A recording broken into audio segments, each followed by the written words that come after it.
Hey, salut à tous, bienvenue à Question Auto. Comme vous le savez, on vous fait toujours la présentation des nouveautés pour les pneus d'hiver. Puis cette année, Bob, on a quand même pas mal de choix, tant pour véhicules que pour camions. Et on a un retour de Kelly en force. Kelly que je pensais qu'on mettait rien que sur des Mustang GT 5 litres de 1993 dans ce coin-là. Quand même un retour avec un pneu qui est assez agressif, mais je le regarde puis je le feel, là, on dirait un pneu d'entrée de gamme. Effectivement, Mathieu, c'est un produit d'entrée de gamme, mais on voit que le look est quand même assez moderne. On voit que c'est vraiment plus neige. Il y a quand même de la lamellisation pour la glace, mais plus à neige.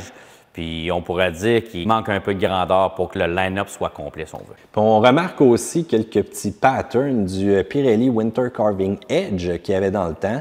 Donc, je trouve qu'on s'est peut-être inspiré un peu, mais j'aime quand même le fait qu'il est beaucoup lamellisé. Le côté unidirectionnel, on peut le clouter, mais je vois pas beaucoup de trous à clouter. Donc, ça va être un cloutage sommaire, on dirait. Exact, mais il ne faut pas oublier que c'est un produit d'entrée de gamme. Bon, Goodyear, on arrive avec un produit qui remplace le Ultra Grip Winter, là. Oui, le Goodyear Winter Command. On voit qu'il y a beaucoup plus de technologie que l'ancien parce qu'il y a plus de lamelles que son prédécesseur. Dans les termes, on pourrait dire adhérence rehaussée. Oh, c'est un terme très technique, mon cher Bob. On dirait que tu as le dictionnaire dans ta bouche. Mais je vais être franc avec toi, je trouve que le concept des lamelles inversées, c'est quand même assez intéressant ce qu'on a fait. Surtout quand on va être en virage, en freinage, on va toujours avoir une maximisation de la traction qui est nécessaire pour arrêter ou encore pour accélérer. Mais je dois t'avouer que je trouve peut-être un peu le caoutchouc poreux. Je regarde ça du premier coup d'œil. C'est quand même assez particulier. Oui, exact. Puis, une autre petite chose aussi qui n'est pas à négliger, c'est que dans le fond, ça prend 3 dessins de semelles pour être capable de faire le parc automobile au complet. Fait que dans le fond, le dessin qu'on a emmené qui est vraiment nouveau, s'adresse vraiment plus aux automobiles.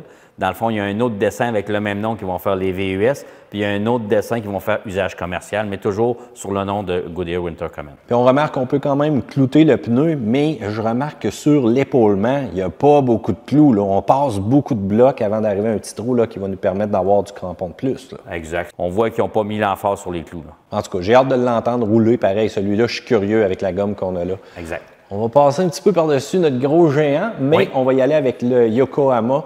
Yokohama qui réussit encore une fois à se tailler une belle place. Mais on remarque souvent un Yokohama par le nombre de lamelles et son concept vraiment unique de la traction. Le pneu est plein de lignes tout partout, là. Exact. Tu sais, on peut remarquer que la nervure centrale est vraiment plus large. Ce que ça va faire, c'est que tu vas avoir une meilleure stabilité puis une meilleure adhérence aussi. Puis ils ont donné beaucoup plus d'arêtes mordantes. Puis qu'est-ce qui est super le fun, c'est que le pneu auto et VUS, on a le même dessin de semelle identique. Donc, c'est un pneu qui va être capable de prendre du poids, mais qui va surtout extrêmement bien travailler sur la glace avec un concept comme ça, là. Exact. Fait que dans l'automobile, dans le fond, l'ancien modèle, c'était IG52, on est rendu à IG53. Et en VUS, on a remplacé le IG51V par le G075, qui est le dessin de semelle identique, comme je disais auparavant. On fait juste changer le nom en tant que tel. Les cotes de poids doivent être un petit peu différentes aussi, on s'entend. Mais grosso modo, une semelle rehaussée, une semelle améliorée. Puis fiez-vous pas au côté unidirectionnel, hein. Je vous l'ai toujours dit, la recette est souvent dans la gomme, mais surtout la lamellisation. Quand vous allez toucher les blocs, des fois, quand vous allez toucher la fameuse silice, la gomme comme on dit, c'est là que vous allez voir vraiment au toucher qu'il y a une différence aussi pour la majorité des pneus. Faites juste passer votre doigt là, pour voir si ça glisse ou non. Puis vous allez même sentir un mordant juste avec votre pouce. Fait que ça, c'est quand même assez intéressant. Et un autre qui a été rafraîchi, puis que je suis très content de le voir, bien, écoute, je regarde le côté, enfin un côté agressif comme j'aime, mais on a surtout découpé là, chaque embout au niveau des blocs. Exact. Dans Bridgestone, son prédécesseur WS80, on est rendu à WS90.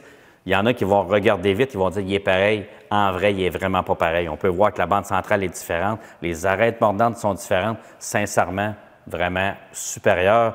Puis le composé de gomme est différent aussi. Fait que Bridgestone nous confirme que la durabilité va vraiment être là par rapport à son prédécesseur. Ben oui, il faut dire aussi que le prédécesseur, c'était un excellent pneu, mais dépendant du véhicule qu'on avait ou dépendant aussi le couple qu'on avait du véhicule, ça avait tendance quand même à fondre assez rapidement, là. Exact. Et bon, finalement, là, vous le savez, on a gardé le géant pour la fin. Nokian qui arrive avec le LT3. Et là, il faut faire attention, c'est un pneu qui va être capable justement d'avoir une charge lourde. C'est un pneu LT, mais qui est vraiment spécifique aux gens qui vont travailler. Donc, une gratte en avant du camion, une sableuse en arrière, un 2500 qu'on charge, ça, des doubles roues, il n'y a pas de problématique, on peut utiliser ça. C'est un pneu qui est vraiment usage commercial. Dans le fond, il y a 16 dimensions disponibles. On peut voir que Nokian a vraiment travaillé son dessin de semelle.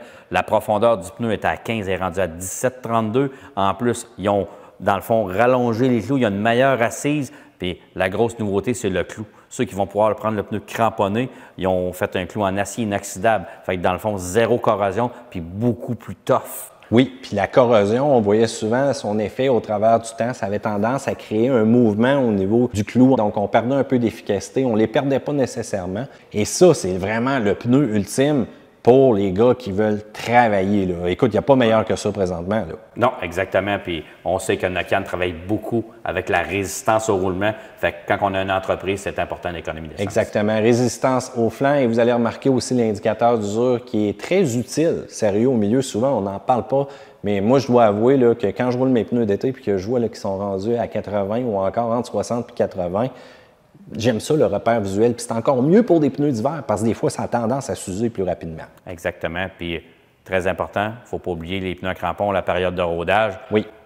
4 à 500 km, toujours important. En nouveauté cette année aussi, vous avez la date d'installation des pneus d'hiver qui a changé, donc 1er décembre cette année. Exact. Donc, très important au niveau des changements. N'oubliez pas aussi d'aller sur le site de la Société d'assurance automobile du Québec où est-ce que vous allez avoir le détail de quand vous pouvez utiliser des pneus cramponnés. Sinon, on vous l'a mis aussi dans la description ci-dessous. Donc, Bob, les pneus d'hiver, c'est un must. Vous avez une panoplie de nouveautés. Je veux savoir qu'est-ce qui vous plaît le plus dans ce qu'on vous a proposé aujourd'hui. Section commentaires ci-bas. Bob, fist bump. Yes. Pour le reste, pouce en l'air, abonnez-vous à Question Auto. On vous prépare d'autres vidéos, d'autres chroniques sur d'ailleurs des pneus de camion été-hiver qu'on peut utiliser. J'ai hâte de voir ça. Préparez-vous. Ça s'en vient très bientôt à Question Auto. Salut!